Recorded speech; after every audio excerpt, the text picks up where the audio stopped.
Hello, my name's Daniel Gonzalez, and this is my painting of Frida Kahlo as a Calavera.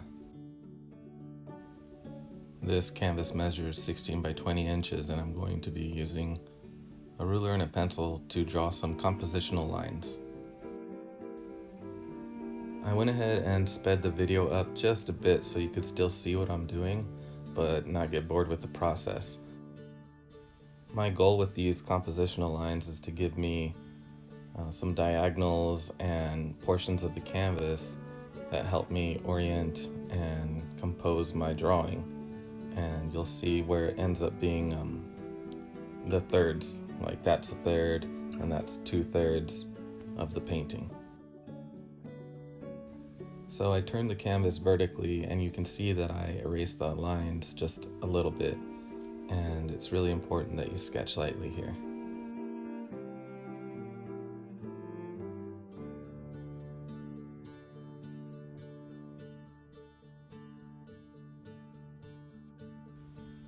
There's a skeleton in my studio that I'm referencing while I draw this, and even though I'm referencing an actual skeleton, I'm still designing elements of this one to be a little bit more playful and less macabre. You can see the eyes are a lot bigger, and I added a heart in there. I like for the skeletons that I draw to seem inviting and playful, and to have a great reverence of life with big hearts and light emanating from the heart. You'll see me erasing here in a bit, and that's just a reminder to draw lightly so that you can erase without leaving really hard smudges in your canvas or having to press really hard into your canvas to erase, because that can dent your canvas and you don't want to do that. So just remember, draw lightly at this point. Once you draw lightly and you are satisfied with your design and your drawing, then you can go over it again with a darker pencil, and you'll see me do that. So now I'm going to just work on drawing the rest of the bones of the rib cage, and I hope you enjoy that.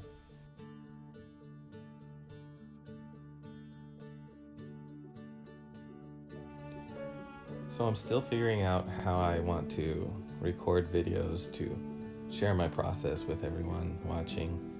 And this one, it was kind of unorthodox. I had my camera, my phone basically, from the ceiling as I was drawing on the canvas. I was standing at a table basically, and it seemed to work just fine. But I promise I'll keep improving and getting better.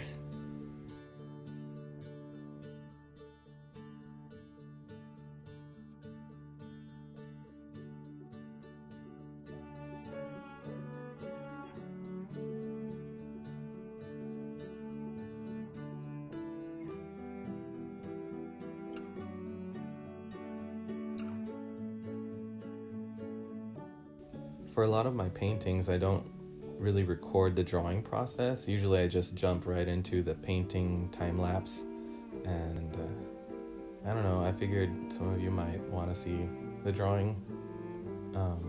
If you guys like this and you want to keep seeing this process, just let me know, and I'll be happy to get better at, at showing it and sharing it with you all.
I was a bit bummed out that my little video recording didn't capture the drawing of her headband with a bunch of flowers in it. Um, you know, the drawing is basically that, a headband with flowers. And it's based on a photo of Frida that I saw online, where she's got this backdrop of flowers in her hair, and a necklace and earrings on. For reference for the flower headband, I just went on Pinterest, and I talk a little bit about that later. So even if you don't have a reference in front of you, Pinterest is always a great resource for artists.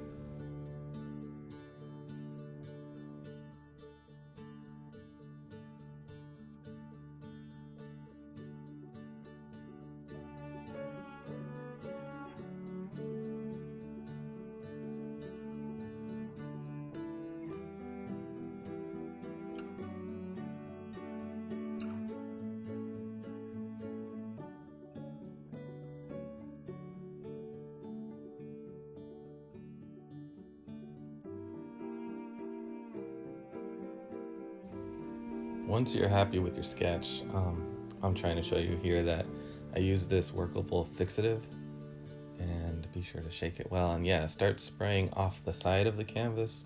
That way you don't get a concentrated, spot, or even some drips and splatters. Yeah, there was a squirrel that comes by in the backyard. She thinks I'm gonna feed her every time, but really she's just pretty curious.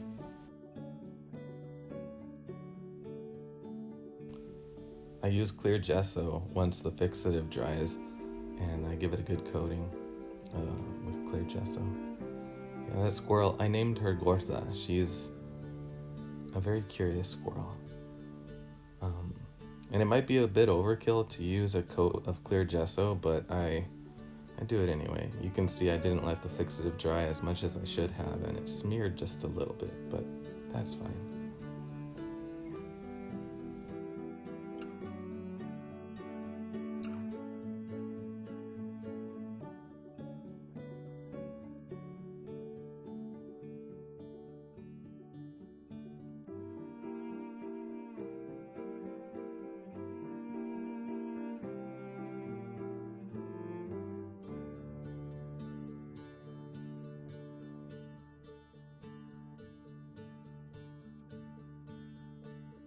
Once this coat of gesso dried, I sanded it down. Make sure you're gentle when you sand yours down.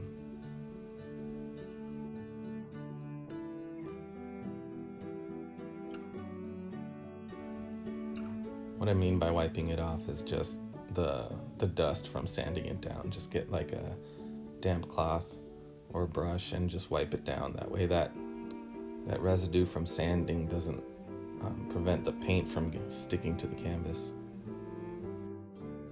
You can see I'm starting by painting in the background just with blue. It's a mixture of a little bit of alizarin crimson and I think ultramarine blue. Then I have some colors here for the roses and flowers that I paint in the background.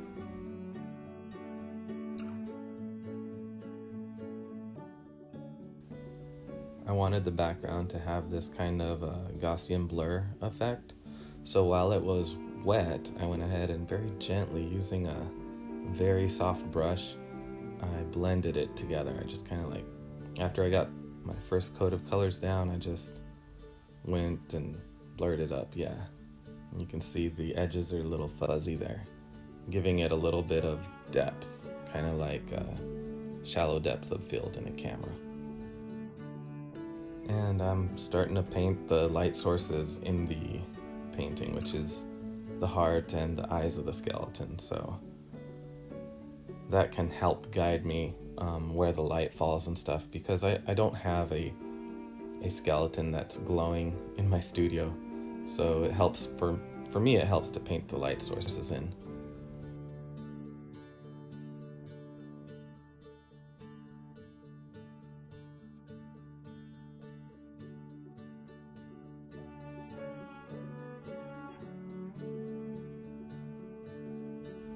This is where a lot of still life painting and just observing basically from life helps out.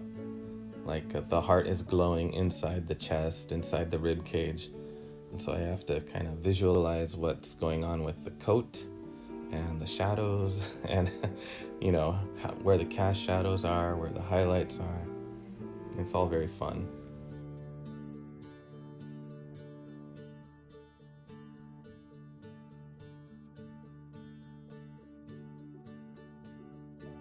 One of the things that I like to do in my paintings is to let the paint be paint. And what I mean by that is to let the paint splatter and drip and build up bulk to show texture. And it's inviting for the viewer.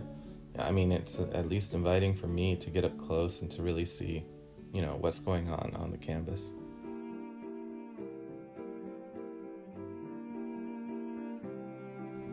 And I like to play between the two parts of really rough texture and kind of this chaos and really rendered texture and areas that are very well planned and executed. It's a good balance. I didn't have a headband with flowers, and I didn't really want to make one or go buy one, so thank goodness for Pinterest. I was able to find quite a few on Pinterest, just looking up flower headband, flower crown, that kind of thing, and referencing a few of them was all I needed to paint this. I like painting flowers.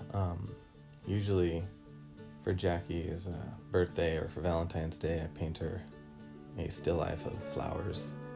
So that's where I get some of my practice in, for painting flowers.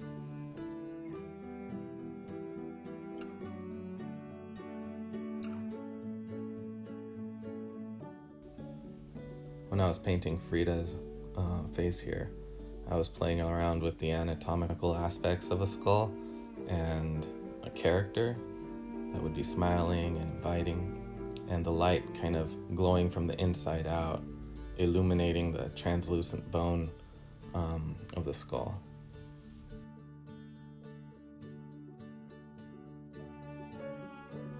I try to paint my skeletons, my calaveras, in a very welcoming, warm way that's not very macabre. I want them to be inviting and to show a great reverence for life, and I do that with the arched eye socket and these big smiles and teeth that aren't so menacing. I had a lot of fun painting her teeth here and showing the light in between the teeth.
I had planned to paint calla lilies on one side and then a nopal on the other, but I went ahead and changed my mind and decided to paint marigolds on either side of her.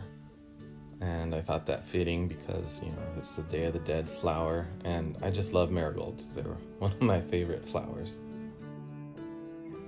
On the right side of the painting, you can see the leaves of a small little marigold plant that I bought so I could reference when I was painting it. Sometimes you just gotta get a real reference. As good as Pinterest is and photos are, sometimes it's really gratifying to paint from life reference.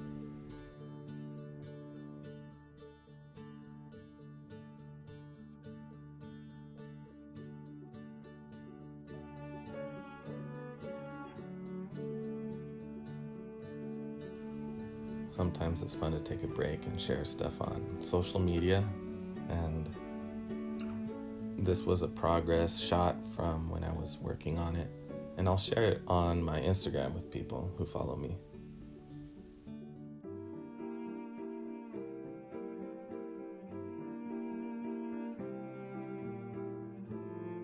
At this point of the painting, one of the things I'm doing is trying to look at it with fresh eyes and work on little details and anything that needs, fixing before I declare it done. And my wife, she's my biggest supporter, and Jackie told me that, the flowers in the back look really, really bright. And so I'm so glad she said that. So I was able to push them back a little bit, and doing that with a glaze of blue made the skeleton pop out a little bit more and made it a little bit more mysterious. She always has some great recommendations. And I went ahead and I eventually warmed up the roses again, the little flowers in the back, just a little bit with some more glazing of a red. Yeah, just about done. I based this painting of Frida on a photo that I saw of her, where she has these nice earrings and a necklace and a flowers painted backdrop behind her. And I like what the earrings do, but I thought the necklace would be too distracting. So I hope you like my version of Frida Kahlo, the Calavera. I had a lot of fun painting it. I get a great feeling of accomplishment when I finish one of these paintings, and it's great to share it with you all. So be sure to subscribe here for more videos and such. I want to say thanks again, and if you ever have any questions, feel free to reach out. All right, take care.